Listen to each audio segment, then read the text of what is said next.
Hey, what's up, guys? Bearded Storyteller here. I want to make a conversation on whether revolvers are still relevant or not.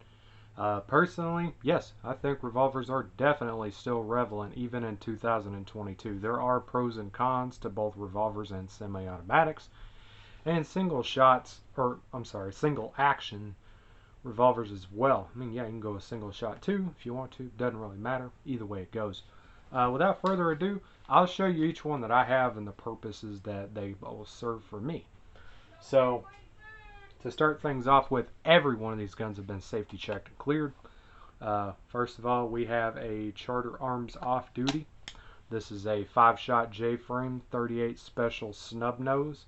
Not plus P rated, but you could shoot plus P out of it in a pinch. Definitely don't want to feed this guy a steady diet. I do have my front facing camera going, so everything's going to be backwards, so you're going to have to excuse that. I'm sorry.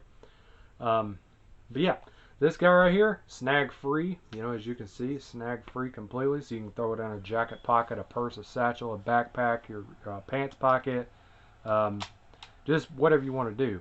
Now, yeah, you are limited on capacity, 5 shots. You know, yeah, okay, all right. Well, you're gonna make them shots count if your life ever depends on it. That's for sure. Next in line, I bought this here a while back. This is a Smith & Wesson 637 Performance Center, which is also a 5-shot J-frame 38 special snub nose. As you can see, also clear, empty, nothing in it. But this one is plus P rated, so I could shoot as much plus P out of this thing as I want to, and I have a hammer that I can cock it and shoot single action. So that's really nice. Same thing, aluminum frame, just like the Charter Arms is. They both weigh about the same amount. Got the rosewood grips on here.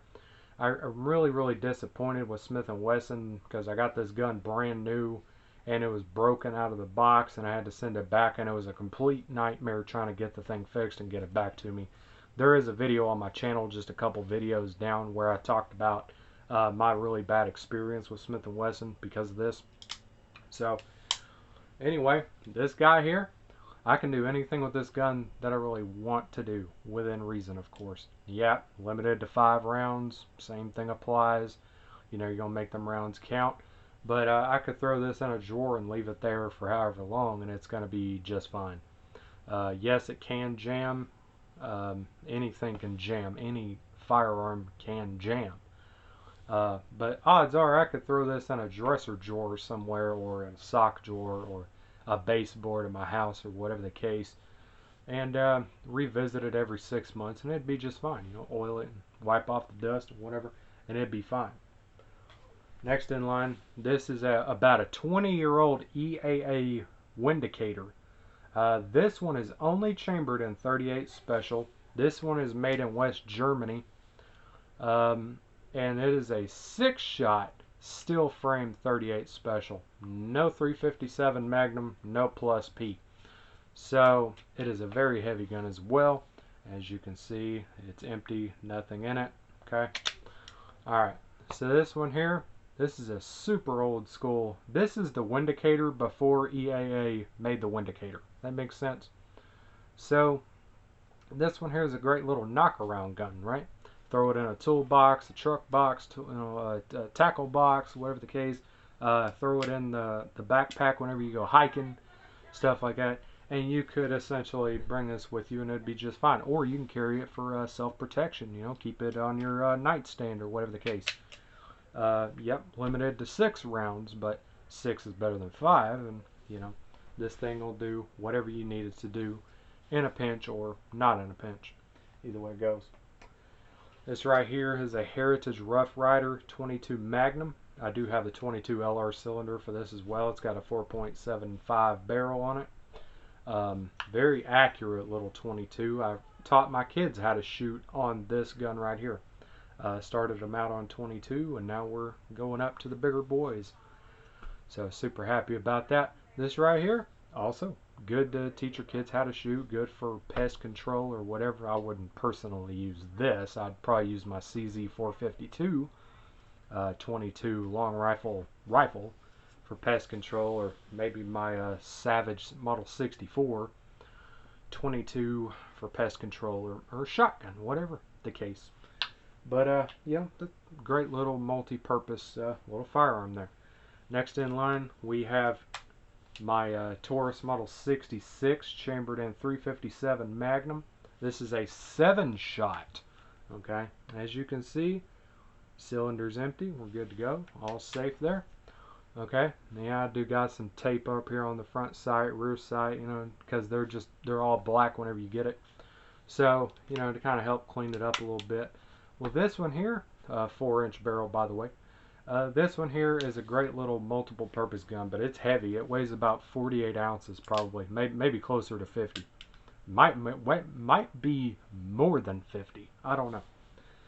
But either way it goes, this here, throw it in a backpack, go camping. If you're in bear country or something like that. I mean, this is 357 is kind of weak against a bear if I'm telling the truth, but you know, it's better in my opinion than 9mm or 40 caliber or 45. Definitely a lot more options with this guy. I would take this if I were going into bear country or somewhere where there's a lot of wildlife, just in case, you know. And you got 7 rounds of 357, so you know you got plenty to at least get the job done. And if you need more than 7 rounds, then you shouldn't have been there in the first place. But you know, great little multiple purpose. You know, and throw it in a truck, whatever, in your console or your glove box or whatever, and it's going to serve you just fine. Personally, I would take the 357 Magnum, my personal opinion, over the M&P 2.0 full-size 40 caliber. You know, not that I got anything against M&P, they're okay. You know, I've had good luck out of my M&Ps, just not so much out of my little J-frame Smith & Wesson. I gotta say, I'm highly disappointed about that. But against this or Glock 22 Gen 3 40 caliber, same thing. This is my service weapon. But anyway, video on this one too if you want. My concealed carry Glock 19 Gen 4, same thing applies there. Okay. Ruger SR9C 9mm. You know, I would definitely take a 357 over that. No doubt about it. M&P Shield Plus, chambered in 9mm, of course. This is another one of my concealed carry weapons. And my 1980 Beretta 92 FS Police Special. This one here got some wear on it, boy. This got some holster wear like you wouldn't believe. But yeah, I would take this over that any day of the week and twice on Sunday, you know. And I didn't forget about you 45 guys, okay? I didn't forget about y'all at all. So we do have, you know, your standard issue 1911, except it's the furthest thing from issued. But 45, you know, typical, you know, 8+1, 7+1 kind of thing. I don't feel like this would do much at all against a grizzly bear, if I'm being totally honest with you. And not only that, this is more likely to jam than this is, in my opinion, depending on what kind of environment you're in. If you throw either one of them in the mud, I mean, yeah, either one of them can jam, no doubt about it. But yeah. So, are revolvers still relevant? Do they have their place? Are they still in demand? Oh yeah, yeah.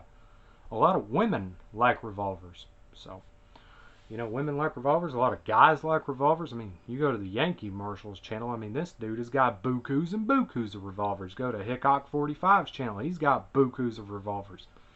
I mean, think about it. Guns that looked very similar to this were around way before anything like this. Okay? Way before. So, I mean, they're tried and true, tested, won on the battlefields, won the West, stuff like that. And over time, they perfected them to be, you know, what they are today. You know, so yes, I feel like revolvers are definitely still relevant in 2022. With all that said, guys, if you have any questions, comments, or concerns, be sure to put that down in the comment section below. If you want to, like this video, share, subscribe, whatever you feel like doing. Y'all take care and have a wonderful day.